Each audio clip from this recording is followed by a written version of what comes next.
Oh, hey everybody, Rick and John over here at the Fultz Bailey Railroad. Finally getting to some scenery, getting really excited, getting some stuff down. You can see I put some grass in, got some rocks and some weeds over here. I'm waiting on drying, and I was playing around and started to do some ballast, and I thought to myself, let me shoot a little video. I know everybody's got a ballast video. If you got a railroad and you're doing YouTube, you did a ballast video. I just wanted to show you how I did it. It's really nothing special, but some of the tools I use are different. There's really only 4 tools to the trade. Everybody's got their own technique. This one's just mine. I'm not saying mine's right. It's just the way I do it. One of the things that you're absolutely going to need, or that I use, is a good paintbrush. This is just to get all of the ballast and move it into places where you want it to be. I keep my ballast in one of these little jars. I picked this up at Joann's. It is a commercial quality Craftsman condiment dispenser. It says that it is an elegant presentation of sauces, creams, dressings, and dessert toppings. So that's it. These things come with this sealed. It's a sealed cone. You just cut it off, much like you do with a thing of caulk. If you've ever done any caulk or for tiling or anything in your home, get yourself a good enough hole that the ballast will fall out of. Put that out of the way for a moment. The next thing I use is, all right, so don't mind the containers. It's the solutions that are more important. So this is Elmer's glue and water, 50-50 mix. Normally I use them in a squirt bottle, a handheld squirt bottle, but I think my wife swiped it from me to do some cleaning or something. So the only thing I could find were these little pump bottles. So again, Elmer's glue, 50-50 water, okay? This one, everybody's got their own recipe for this one. Let me tell you mine. It contains 3 things: isopropyl alcohol, IPA, water, and 2 drops of regular old dish detergent. Dawn, Palmolive, doesn't matter. You just need a soapy mix. Now, let's talk about IPA for just a second.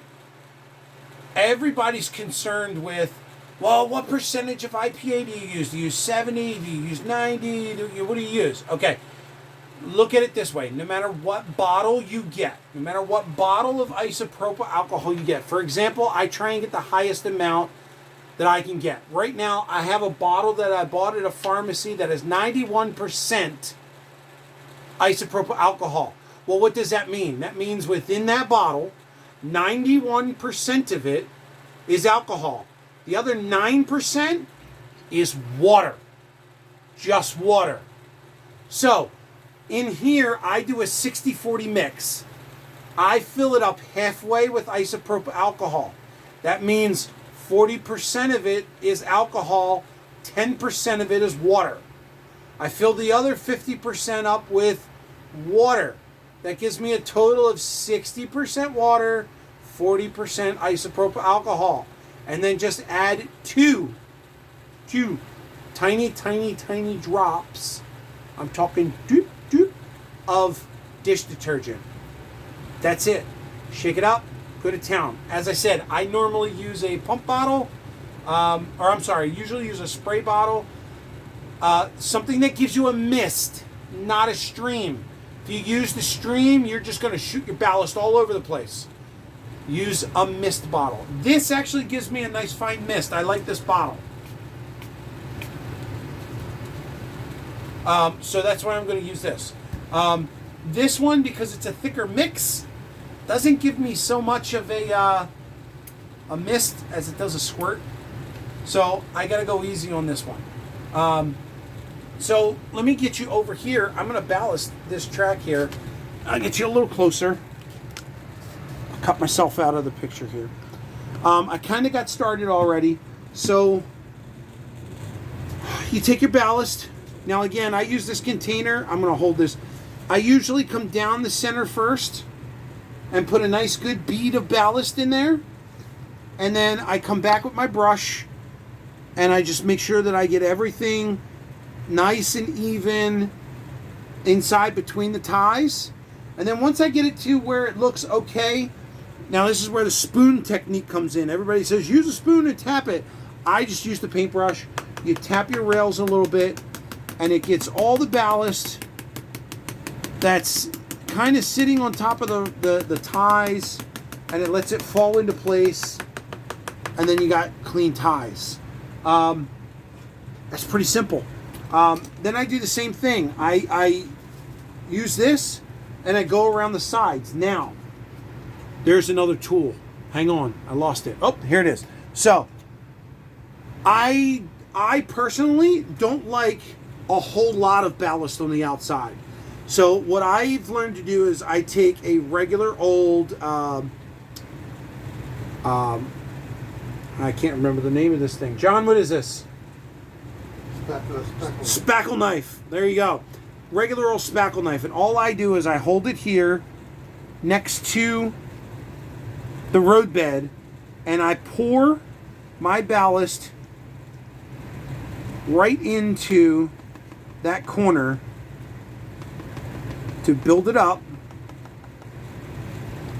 And when I have it, I have a good amount on there. I just kind of use the brush, get it onto the ties, spread it out, and then I slide down. And when I slide down, it puts the ballast in a good spot where it's not all over the place. And if I don't like the configuration, or there's too much, or I can, I usually just come by and I get it off the ties and I leave it at that. Maybe push it back up a little bit. That's it. That's how I like my ballast. And then I just move the knife down, again, right on the edge of the roadbed. I think I got some clumps in here. Roadbed down, or ballast down, and then again use the paintbrush, spread it out, and I'm using the knife, spackle knife, as a guide. And again, when you move the spackle knife, everything sits nice and pretty. Get it off your ties, get rid of that little ridge that it makes. It covers up the cork roadbed. Nothing else is needed. Now, I'm just going to show you, don't want to get too long here, isopropyl alcohol. I'm just going to put a couple pumps in here. Again, it's a mist, so it moves around kind of the big stuff, but then it all settles in. Get it all nice and wet.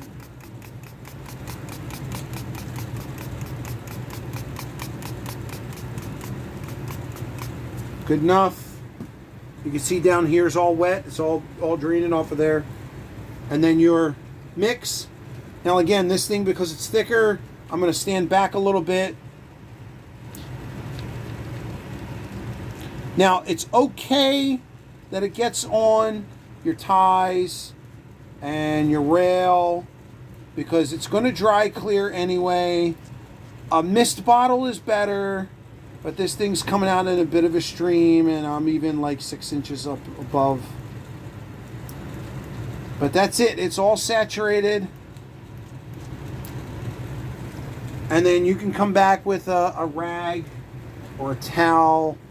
And I just normally just get the stuff off the top of the rail. Top of the rail. And that's it. Let that dry overnight. And you've got ballast. So like I said, everybody's got their video. Here's mine. There's my demo. All right, rail riders, as always, let's keep riding these rails together. We'll see you. See you, John. See ya.